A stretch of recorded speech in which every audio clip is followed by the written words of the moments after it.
Welcome back to the Caster Desk. I hope that intro was just as jarring as that little bit of flute music right at the end of the advert. I love flute music. Myself and Kobe and Cronicler here for potentially the last game of the day. Mad Lions started off fantastically in game one and fumbled it.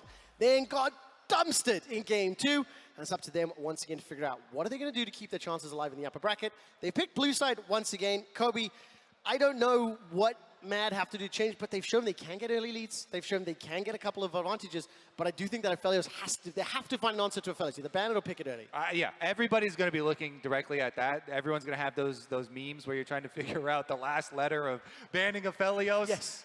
Because Guma has destroyed them on it. But I don't think that is even close to the end of the adjustments that you have to make. No, that's scary. Exactly. So one of the biggest thing, we are always going to go back to this game number one where Mad Lions did so many positive things in bottom lane and in mid lane, where they had Hylissang making these surprise plays with his Pyke, with a hook champion, to try and create action for themselves, create their own openings. And then Nisqy and Elyoya winning the 2v2 mid with the outplay as well. Those two things, those are the sparks of what gave hope to Mad Lions overcoming T1 here in this series, and they're going to have to recreate that somehow. Look, if I'm just looking at play cameras, I think specifically Haley down at the bottom, those are some stern, serious faces. And Cronicler, I mean, obviously the chips are stacked heavily against Mad Lions. Yet something you were saying to me during the break.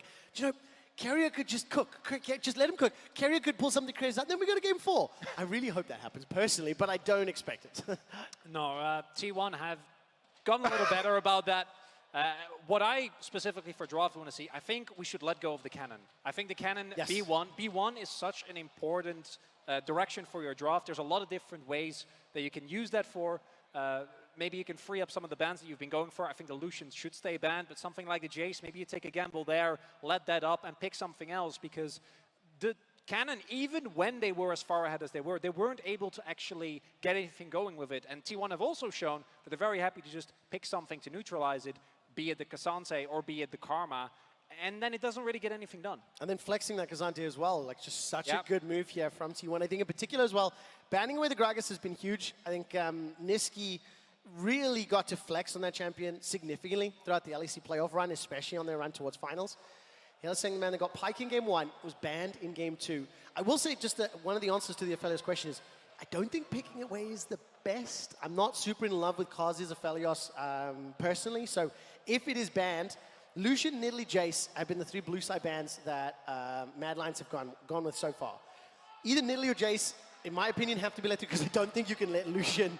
I don't think you should let Lucian that draft one's non-negotiable. Yeah, that one has to be stay on the draft. And especially since T1 have been focusing on this very 5-on-5 oriented, protect Guma, front to back, team fighting focus. Let some other things through so that maybe they do switch up their strategy and you can have a different plan of attack. London, whether or not you're supporting for T1 or Mad Lions, make sure you bring the noise here. Cardbox has been great. The energy has been amazing in the crowd. And we're just waiting for picks and bans to start. I see all the players sitting in the lobby. I'll give you an update as soon as we have it. But with draft moments away, T1 on the verge of not only winning the series, but then earning themselves a rematch against Gen G. It also will send Mad Lions to the lower bracket where they'll face off against Gen G. So while we didn't face off against G2, sorry. While we didn't see Mad versus G2 in the finals of our spring splits in the IC format, there's a potential of those interesting rematches of the respective regional finals here as we look at the head to the brackets. Particularly, I think Gen G T1, even though even in the LCK we joke about how we see this every single time. There was a little bit of dumb one / D+.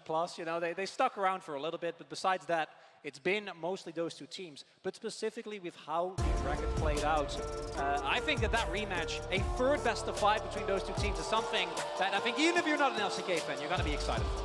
Yeah, and T1 have been there it is. Very, very good at making finals. They were in the finals of MSI last year, and they want to get to another one. That's the first step for them. Aphelios is banned away, so everybody quite happy with at least step 1 change. And step 2 was throwing the cannon out of the window and going with another first pick. Also very happy with this one. Ksante obviously flexible to Nisqy as well as Chasy. Really, really like the different direction here from Mad. As you were saying, at the start of game 2, we didn't know if it was a salty run back. Turned out to be one, so you have to swap things out. And T1, with the Aphelios taken away, will say, okay, we can just play Jinx. This is something that they did throughout the entirety of last year's spring as well. Can I ask you a quick question here? Do you want to know what Carzzy's damage per minute is on Jinx across the 7 games he's played? I'll give you the number. It is 888.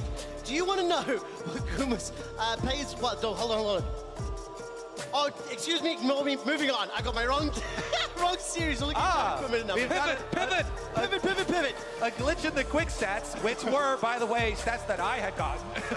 Ezreal is locked in for Carzzy here, though. This is another switch up, and this is a champion that allows Hilly to really play whatever he wants. Ezreal, super versatile for Carzzy here. For Carzzy, it has basically been the Ezreal or the Xayah for super defensive, or the Jinx, which has been taken away already by Guma. And so it just gives them a lot of options. They could go double poke down there. They could go roamer for him to try and, make a difference elsewhere. But when you see the Jinx locked in there for Gumayusi, you know he's looking for those resets, and Faker Ahri will complement it. The pick possibilities here.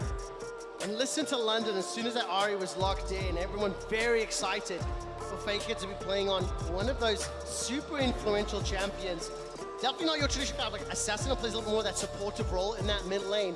But Ahri has risen in priority throughout the course of MSI, one of the most important mid laners. And once again, the support picks of Pyke as well as Lulu banned away. And I think that T1 also identified, to me, the biggest difference maker, even though the bot lane went as well as it did, in game number 1 for Mad, and a lot snowballed from that, was how much impact Elyoya was able to have. Due to the early 2v2 in mid-jungle going the way of Mad, they were able to continuously have prio, keep map control, and really pummel both side lanes from T1. And with this Ahri and Maokai combination, I think there is so much setup around these skirmishes, which is where I think Mad have kind of struggled the most. And if you have Oner on the Maokai again, as we assume it is going to be, then the twisted advance into charm, pressure on Nisqy. Oh, yeah. If Nisqy is going to be the one taking the Annie and they don't swap it down to bottom lane instead, is going to put a lot of kill pressure on that possible lane too to help out with all these options for T1. So T1 really diversifying compared to the first 2 games here with that Ahri pick. I was kind of waiting for a fresh ban. Of course, we don't know yet what Zeus is going to pick, but Jinx and Fresh is something that Guma and Keria have used to a disgusting level of power in the LCK. And of course, those final 2 bans, by the way, interested to see the Cannon banned away. Maybe expecting him to come back in. Nisqy actually has 0 games played on Ksante mid ever. It's not going to be the Threshing Stairs of Tahm Kench that we were talking about. And Jace was the final ban there from the Mad Lions. So TK now locked in. We're waiting to see what that final pick will be in the jungle for Oner. And Mad Lions have to round up the composition, Kobe. I'm super excited for the Keria Tahm Kench because he has played it in multiple Champions Queue games in the last few days here. So he's definitely tip-top shape on that one. And he's going to be releasing again here for Mad Lions. Are there any shenanigans that the Professor can pull out? Perhaps. Nisqy's Annie left somewhat to be desired. I think in general, LEC Annies in mid leave something to be desired. And if this Swain is locked in, there is technically still a chance it can flex mid and bottom. But of course, will instead be the pivot. So Nisqy busts out his Twisted Fate. It is his 4th most played champion. 72% win rate. And that will mean Annie going bot, Ksante top. And what will the answer here be from Oner? Well, I think Oner is probably going to take the Maokai in his hands. So looks like Zeus might be on frontline duty again. They're going to go triple frontline. No Enchanter. First game here for no Enchanter for T1 for the extra boost onto Guma for the extra carrying power. But Jinx, if you just get the first kill anyway, then you get excited, and that's going to be the goal. I do like the switch from Mad Lions, though, to have Nisqy on his Twisted Fate. This is also a champion where he was famous for when he was playing in North America, ganking towards bottom lane. Maybe they can put some more pressure on Keria, Gumayusi. They do have the Tahm Kench to avoid one of them, but there are so many repeat stuns here and possibilities. Man, this has just been, I'm off balance, this pick and ban. So we'll refocus up for the game. The one thing I do like about Twisted Fate, and one thing that I'm having for some hopium, do you know all that zone control, all that crowd control, the difficulty to get into Yuma? Do you know how you get around that? Just Destiny behind him. You get full vision, you avoid all of that CC. That is true, but if you throw a gold card, Devour is still up, and the rest of your team is looking at Maokai, Ahri, and Sion, might still run into some troubles, QuickShot. What I'm most excited for is mid-jungle 2v2s, though. Oh, the yeah. opening of this game, because each of these mid laners has set up complementary to their junglers here. So Twisted Fate plus Lee Sin, you can as well go on the attack from Mad Lions. Again, the recipe for success for them in the beginning of game number 1 was winning the mid-jungle 2v2 initially, and then as well, Hilly making some plays on bottom. Let's find out what happens. London, I have a question for you. Do you think Mad Lions will bring this to game 4? It's a bit more volume than I was expecting. And who here thinks that T1 will close this series out right now? That's what I was hoping for, a little bit more volume here. I'm trying to lean into the local support, whether or not that 6th man can help Mad Lions out. Another game where the Mad Lions group up early, get both game 1 and game 2. They kind of pushed as 5. In game 2, they were able to find that first blood onto Oner. This time around, no target available for them. And I think we need to keep a close eye on how Carzzy and Hylissang handle and deal with Guma and Keria. If Hilly is able to be unlocked, able to roam with that Annie, maybe combo with TF potentially. Maybe there's some of those tools as all of a sudden it's T1 that grouped up, looking for a little bit of a late invade here. Yeah. Nisqy's in a little bit of danger. Gold got primed, Tongue Lash connects, rockets being fired, flash, traded for the ignite, and underneath the tower, Nisqy loses more than half of his hit points. Oh, the mid-jungle 2v2 that I was so excited for just got really, really difficult for Nisqy and Elyoya. No flash on the Twisted Blade, plus Elyoya's getting zoned out of his own jungle. Oh, gets knocked backwards. Decimating Smash will force the flash as well. Nisqy and Elyoya. If that 2v2 was hard already, now it is near impossible. That's a lick onto Carzzy. A rocket fired from Guma. Hilly and Carzzy stepping back. They will get into lane, but both mid, jungle for Mad Lions have lost their flashes. And this Sion strategy is something that T1 challengers actually pulled out as well, using the Sion early on as a pressure point to generate an advantage for your jungler and making sure that Oner gets the early lead here. Yeah, Zeus went in level 1 and warded the blue buff Gromp area, and then immediately recalled and walked all the way down mid lane to join T1 with the rest of their invade, and now you have 4 people ready and primed to dive bottom. Oh, sapling toss. Gets the slow onto Carzzy. Level 3 for Oner. Decimating smashes, sidestep, cleanse, flash. The shield comes up. Zeus is down. Bakuma's on the board. Got himself the kill. And Zombie Sion chases 2-1 to T1. It's literally the same strategy and it works just as well as it did there. T1 getting a death on a Sion. We all know that that one doesn't matter. Teleports back towards the top lane. And an early kill for Gumayusi again. Yeah, death on Sion, that's good death, actually. Yes. They want that because of the DPS of your zombie. Intentional there. You go in, you start off the dive, you get your bottom lane so incredibly far ahead, it is disgusting. I know even in LEC you saw this as well, BDS doing same thing. And Very it's like, similar play. The bigger one for me is not only does the kill go to Yuma, he's also got himself a 2-wave lead already. And he comes back to lane with a double longswords into a cull. So it was already a difficult matchup. And now Jinx is accelerated so quickly at the 3.5-minute mark. And Ezreal is one of the champions where if you can get a couple of great Qs in the early game, you can actually put the enemy bot laner behind, right? Get them trapped in a cycle of bad recalls, keep the pressure up, particularly if you're playing double ranged into the melee Kench. But with this play, that's not going to happen. Nisqy has no flash, remember. Faker trying to get him further up in the lane to get Oner some distance there, but not going to be able to tank that wave for too long. Pretty stacked up. It's just so difficult for Mad Lions. The level 1 for T1 was outstanding. It took away the possibilities of the mid-jungle plays from Mad Lions, burning both of their flashes, zoning them out of the jungle, and took over the bottom lane. Like, that's basically all of the early game territory that you want to work with. You don't want to work with the tank matchup on top side. So T1, absolute stuff here, as Oner takes away second spawn of Raptors as well. Obviously, they've got the timer on that one, and he flash twists his advance to avoid the stun from Hilly. Yeah, I really like this play from Hilly. Carzzy pretty good, stepping forward from the dive, managing to escape. Had he been knocked up, Flame Chomper's down, that would have been a death. So Carzzy, this is something we will see a lot. Not only has he got to play defensively, in the 1v2 with Hylissang roaming, ideally Mad Lions want Annie to combo up with maybe Twisted Fate or one of the other lanes. Oner as well as T1 have another plan. However, they've engaged. 3v2 for now. Guma's gonna arrive late to the party. Carzzy's already running for his life with that arcane shift. He's ticking, he's burning, he's down. It's another 2 kills to T1 under the tower. And they're not done yet. This minion wave is significant. Elyoya is trying to clear it out. Oner takes a turret shot, but he's fighting into a gigantic minion wave. And Elyoya is running for his life, trying to sacrifice. I don't know, did he get tagged? I think that execute. Cat execute ends up landing, so denies another, but that is a gigantic lead already for T1. And it starts off okay, right? Because I actually like the play from Hilly to try and apply pressure. Because if you're an Ezreal with Call and Boots and you're going up against Doran's play double longsword Jinx, like you're not getting anything done in that lane.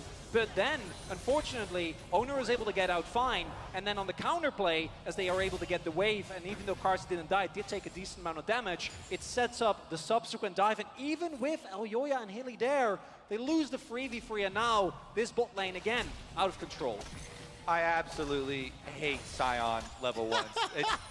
I mean, it's been used effectively, very, very effectively, but it is so game warping to even have that as an option.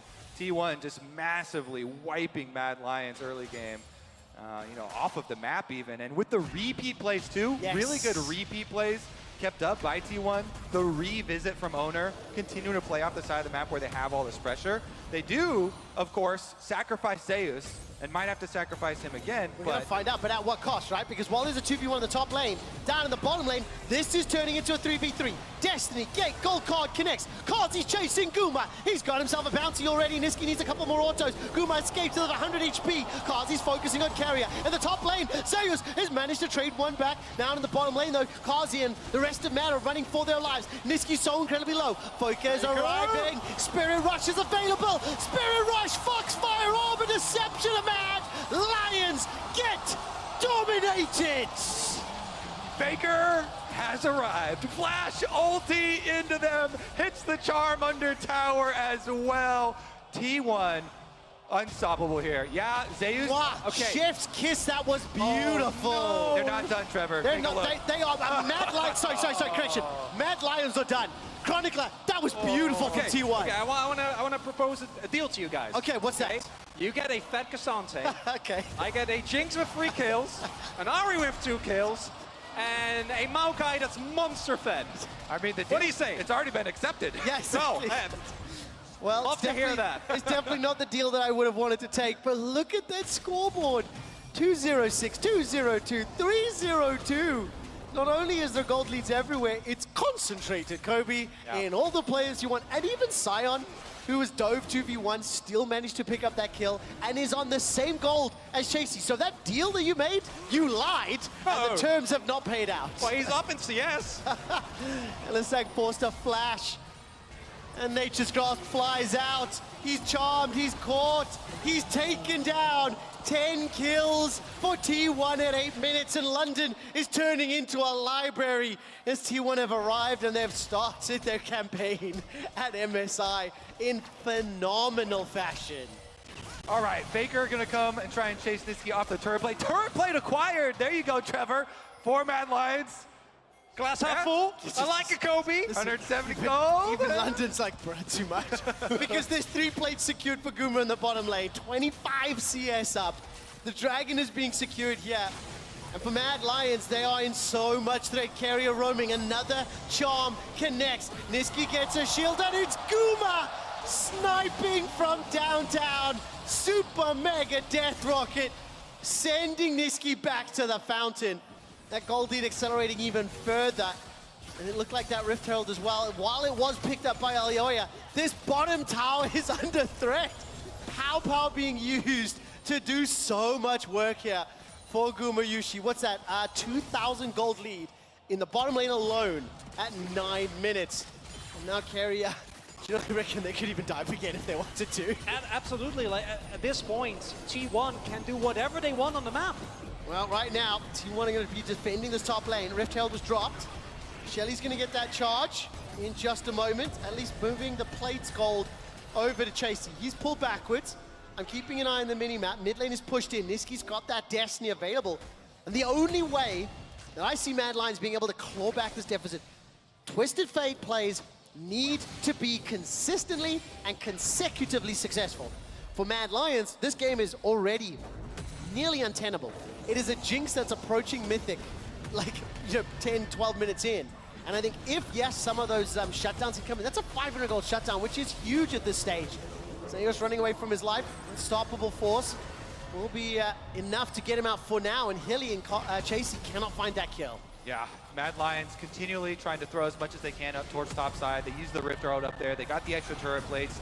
Chasy does have his lead, but Oner actually walks over into him. He does indeed. Destiny into the gate, the gold card, the decimating smash. Nature's Grasp, Ponga lined up, Mad Lions avoided, but look, they cannot get onto Oner. Now, where is Faker? Sonic Wave connects from Elyoya. Dragon's Rage is still up for him. Hilly's the next target. No mana, no flash, no chance. Tower has fallen in the bottom lane. T1, they continue to apply pressure. Charm comes out, wait just yet. Kick back forward under the tower. No, chase forward. The Lee Syndrome sends Elyoya to the fountain. And Nisqy takes so much damage from the Orbit Deception. Keria is cutting off the retreat. Hilly and Nisqy, 2 targets as the teleport now being channeled. Chasy's coming in with that Frozen Fist, and T1, they fancy not enough just yet, backing out for now. But again, they are the ones that are dictating the pace of this game. Even when they get the angle onto Faker, kicking him under tower, Oner is there on the Maokai, cues him, interrupts the Lee Sin, sends him back to the fountain, and T1, not only do they get that kill, but they're able to reset here, push out on mid lane as well, with 3 members looking for Chasy, no ultimate on the Ksante. Well, let's see what happens here. Devoured and spat back out, rooted into place, knocked backwards, and that, honestly, it's just beautiful. It's just great to watch. Kraken Slayer, 6 kills, gigantic lead, and Guma is already at like late game Jinx status. Yeah, all that the Keria has to do there is all Faker. All right, let's find out what happens here. Charm is sidestepped. Gold card connects.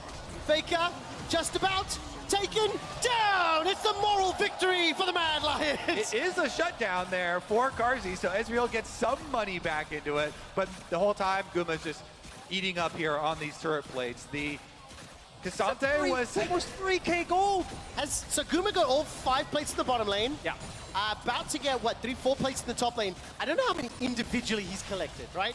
I'd love to know if our observers or stats team could maybe give us some info on that one, because Guma is just flying ahead. Multiple members of Mad Lions trying to get him. Now that is a big shutdown, 650 gold. The 4,500 lead that they have, that will be helpful for Mad Lions, but they really need to try to catch him unawares, and right now that hasn't been the case. What I think is really hard for Mad is like picks like they got there on Faker, that's what they need to do, right? As you were pointing out, yes. You need to try and leverage the TF and the value that it provides to make these plays around the map. But T1 have either been shoving in and having full control of the map, having full control of vision, and thus being very acutely aware of where Mad is, but also, if it is ever anything less than like a 4 versus 1, whoever is in there could probably stall until the rest of T1 arrive. Yeah, with the setups for team comps in this game, Mad Lions have to play the map. The T1 have such a big advantage in those 5-on-5, so the dragon that's about to come up, I should see it sacrificed by Mad Lions. Mega Death Rocket this time, not going to be able to work it out. But Guma's got a couple more plates in front of him, swaps over to Pow Pow. Hylissang looking for the stun, connects it onto Faker. Gold card after the second Spirit Rush. Sonic Wave has connected. Dragon's Ridge not available just yet. And under the tower, Faker still gets one back. But any gold for Mad Lions is good gold. Chasy, while he's being chased by Oner, don't think it will matter. Guma just, by the way, taking another tower. That's the guy you've got to kill, Mad Lions. Yes, killing Faker looks and feels good. But that 700 gold bounty is the one they have to find a way to unlock. And the thing is, like, they kind of had to go top lane, so it's like whoever's there is who we have to go for, because we can't fight this dragon. We can't fight the 5-on-5, so we have to go for those picks, extend the map, try and play as much range as we possibly can. That's why T1, yeah, keeping Guma in mid lane. He's safe. They get their tower there. They know it. The money's rolling in. The dragon's rolling in as well. And even with that, right? Even with Faker missing a charm, they still trade 1 for 1. So what you end up getting just isn't enough, but Mad is in such a tough position because if you do actually try to fight with the disadvantage that you're in, like, it's just not going to work. So all you can do is try to find picks. When you find the picks, they don't really work out because of how far behind you are, but you got to try. Listen, there's 4 out of 4 players are even in gold. Unfortunately, the 4,000 gold lead is all in Gumayusi's back pocket, the sport in Infinity Edge. And that is exactly where T1 wanted it. I will say, by the way, I just want to give huge props here to Guma and Keria, because throughout the series, Guma's stats were 18 kills, 7 deaths, and 15 assists combined for game 1 and 2. And he's already at 602. But Keria, 1, 2, and 37 for the 2 previous games. Add 8 additional assists, 45 damn assists in 3 games. It is fantastic performance from the bottom lane, which has been the tip of the spear, which the comps have been built around, and they are the players that are unlocking these wins for T1. Exactly. The comps and the level 1, I put so much emphasis on the advantage that T1 Sion. gains. T1 gains so much with that invade, completely splitting the map, and having the repeat dive ganks from not only Oner, but as well Faker going down there. They just hand-fed Gumayusi this game. Yeah, and I mean, like, you know, you've already pulled that one meme out, the deal, you know, you get, I get. The other one I'm thinking is that's Sion. It all started with that damned Sion. Another tower falls. The engage from Oner onto Nisqy, and the Mega Death Rocket won't connect this time, but I don't think it matters. Guma turns to Fishbones and picks up his lucky number 7. Keria goes forward with a dive, forced to flash defensively. True Shot Barrage has been fired and Hilly is being shot down. Faker goes over the wall. The charm won't find it. 16 minutes and the base has been broken open. LCK's top seeds have destroyed LEC's top seeds. And how much more can they get? Carzzy is going low. He's taken out. Mad Lions cannot defend their base. At 16.5 minutes, the Nexus turrets are being destroyed. The Nexus could be focused. It's up to Chasy to defend it. Have T1 seriously won a game in 17 minutes? I have never seen a more dominant win from a second seed taking down LEC's number 1 in 17 minutes. T1 embarrassed Mad Lions. Guma God! Holy! London, put your hands together for T1.